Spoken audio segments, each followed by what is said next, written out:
An active anti-dark circle treatment plus a micropulse massager to reduce puffiness. The result, fewer dark circles, fewer bags. New Collagen Micropulse Eye from L'Oreal.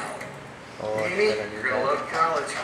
Sugar, Mr. Cuddles. Toilet paper? Oh, he's got. Here. It's got soft tissue. Check out the pattern. Same soft rolls we use at home, honey. Do you know, Scott? Scott Extra Soft is softness done right. The Nesquik Buddies Guide to Health and Happiness. Hey, I haven't seen this much in a long time. Nestle. Try our new 4-packs. Perfect for lunchboxes. Available in the juice. Ow, ow, ow, ow! Oh! Conan is playing this November to TBS. Very funny. My name is Gladiator, and I will have my vengeance. Get more movie, less commercials with Gladiator tomorrow at 8 on TNT. Brought to you by State Farm. The only thing black and white about justice. They worked.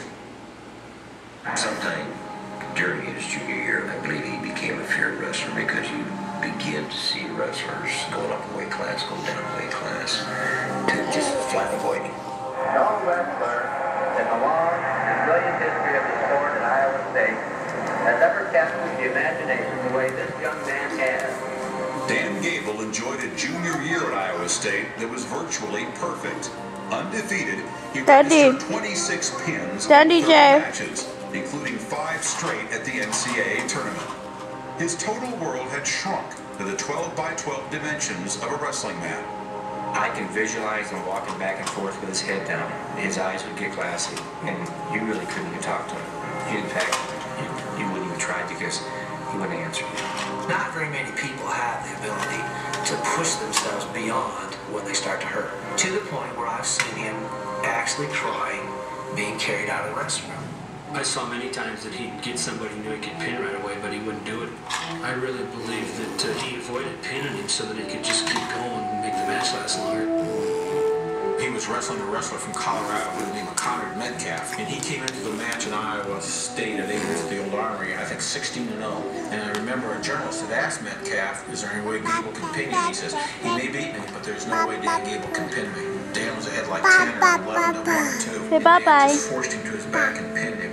And I remember the Colorado team walked out on the mat to help Metcalf get off the mat, and Gable was just sitting there. Hi. And I remember the coach and the athlete staring at Gable like, where'd you come from?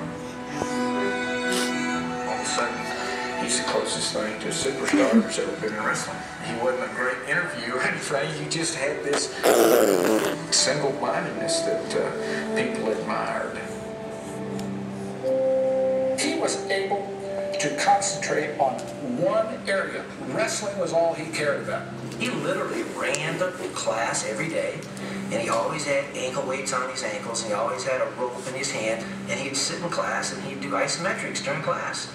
And he didn't just do that once. I mean, that's the way he was. I went to a movie with him once or twice, and he'd usually leave because he wanted to go work out. You're sitting there engrossed in the movie, and all of a sudden, Dan on it hits you and say, "I gotta go."